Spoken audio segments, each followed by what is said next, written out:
Most honorable Previously Geralt, on The Witcher. slayer of monsters and all evils nefarious, which prey on the defenseless of this world. Whereas never have you been known to deny help to the innocent, nor leave widows and orphans to fates undeserved. Answer you now our present summons. Free us from the beast which floods our streets with blood, and sows panic in the hearts of rich and poor alike. Come to our aid, Witcher.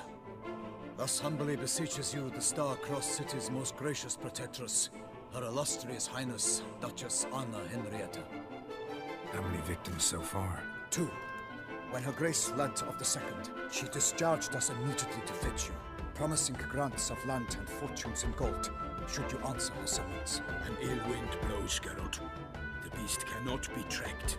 Folks say it wields black magic. Also, both victims were nobly born.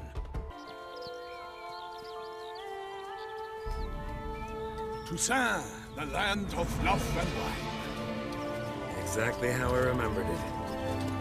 Yet if Geralt is to hunt the beast, he ought to know. It struck again. The river surrendered a corpse. It washed up in the meander by the cockatrice. Damien de la Tour's guardsmen are there already, securing the area. Securing the area? Better go there now before they trample any tracks. What now? This isn't the site of the murder. We know that. Current brought the body here. Corpse got caught in the nets. Guardsmen pulled it out, put it in a boat and took it somewhere. Need to find out where. I'd like to look at the corpse before it starts to decompose. The inn. Its patrons must have seen the guardsmen, which direction they took. We should ask there.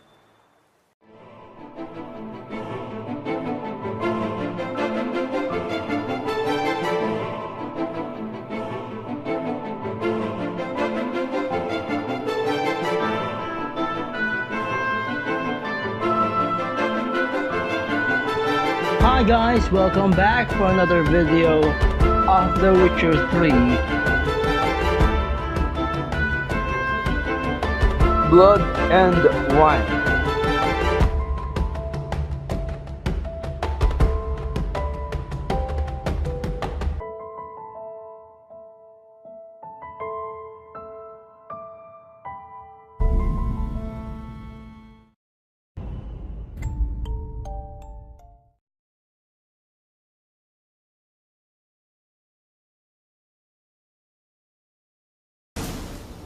I shall have to leave you soon.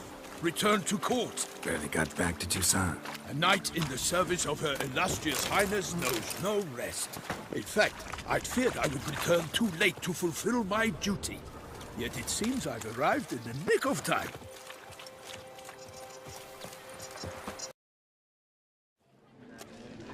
By my troth, could that be the musty scent of fresh pâté?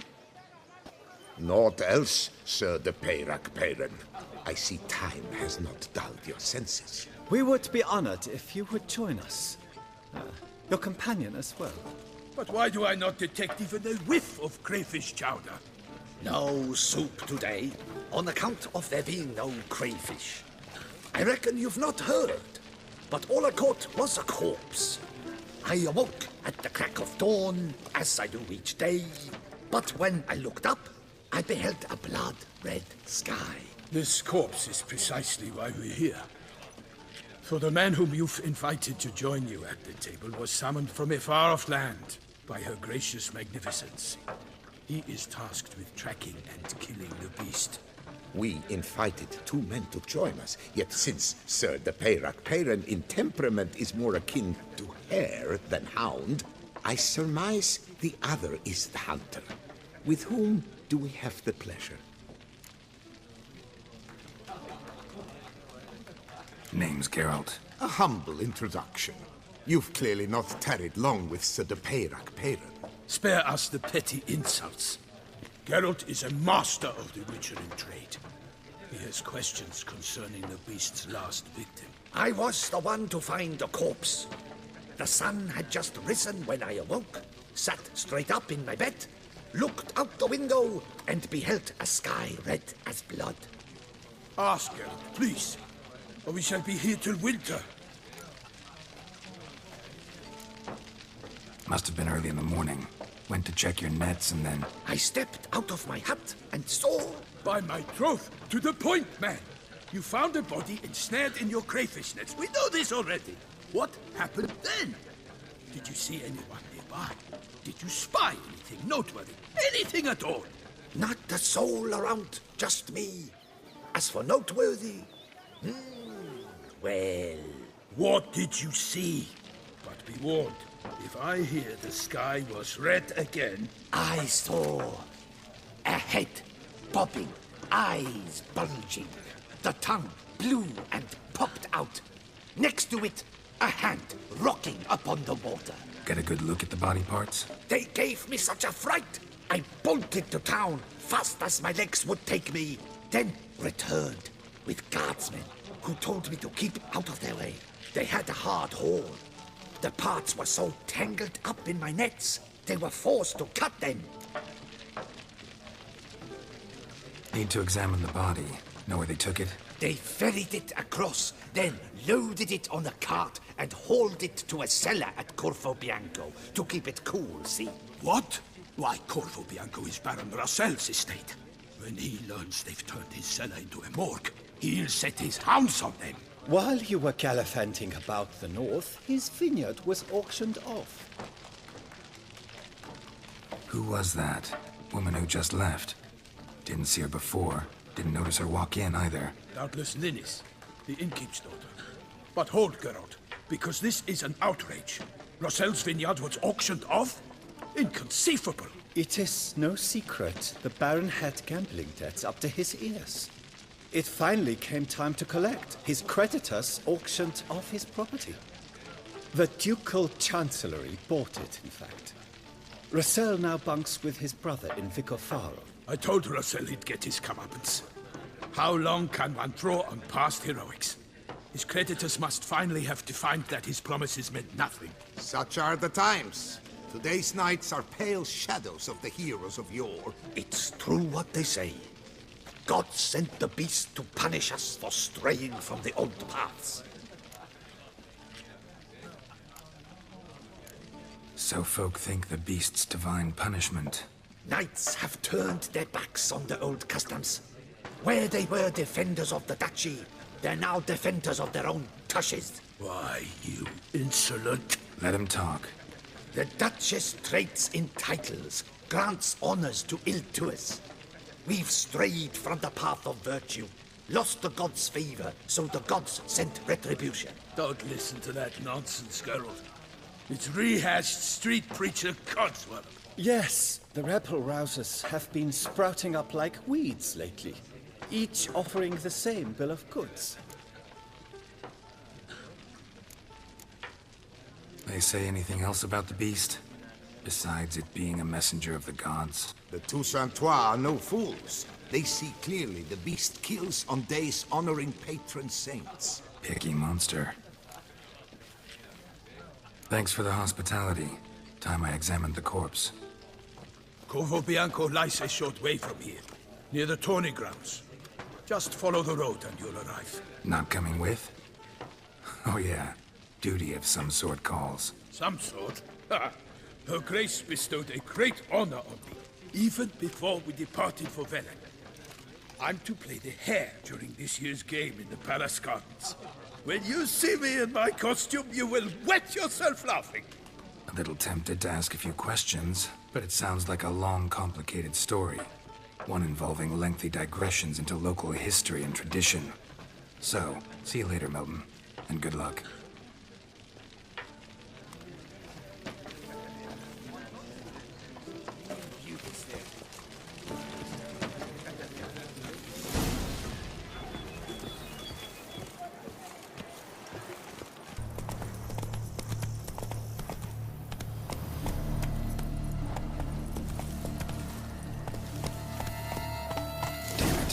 Must still be here.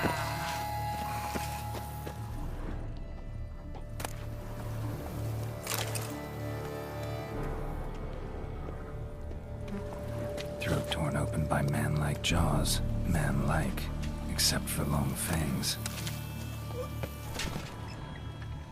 Killed with a single blow.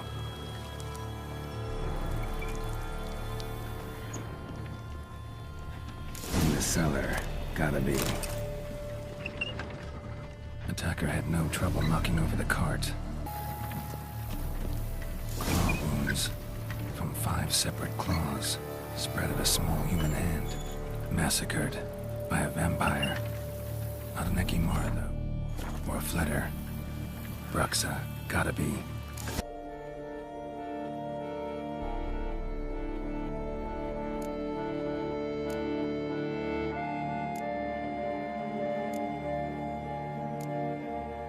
Black blood and moon dust.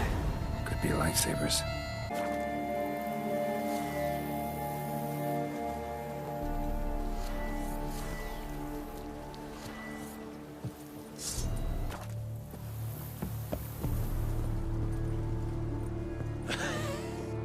Footprints. Small, bare feet. Lead deeper into the cellar. Fell down the stairs, broke his neck. Follow the tracks, using your richer senses. Hurled against the wall with great force.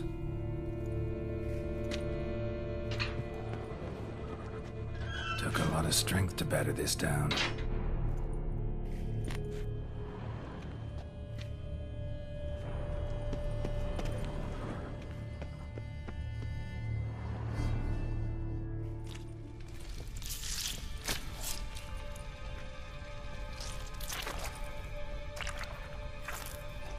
You. Saw you at the inn. I know what you are. Don't know why you killed these people, though. Clearly wasn't for their blood.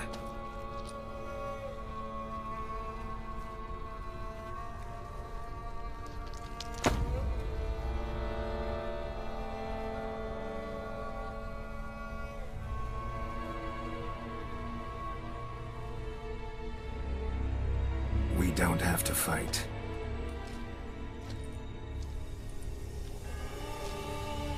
You are wrong.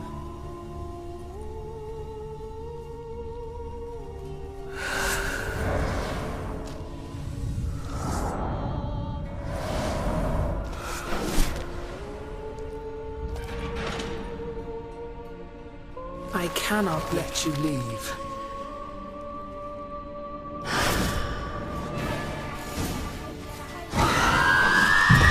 And try vampire oil on your blade.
Body. What was she doing at the table, though?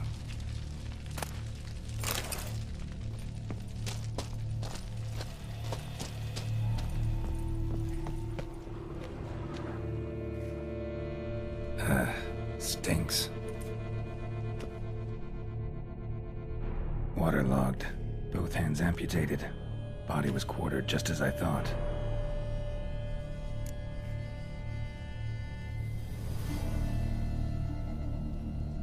Laid in water for some time. Head swollen, and something took a few bites out of it. Something in the throat. A pouch, bulging with coins. Nilfgaardian florins, from several different provinces. If the murderer did this, means we're dealing with a sentient thinking beast.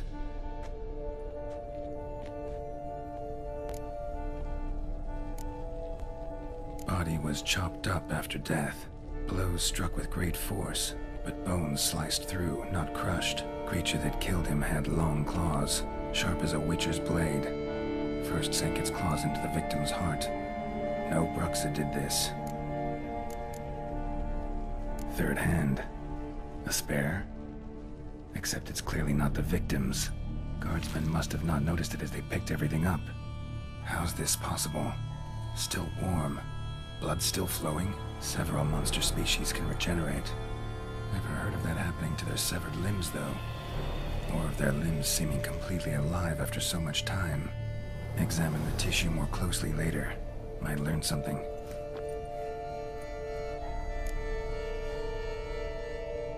So, murderer was clearly a monster, but not a Bruxa. But then why'd the Bruxa come here for the severed hand? And who does the hand belong to? Why the hell's it still warm? Now, pouch shoved down the victim's throat. What's the significance? And why was he chopped up into pieces? Lots of questions, no answers so far. Need to know about the other victims. I'll ask Palmerin to get me in to see the Duchess.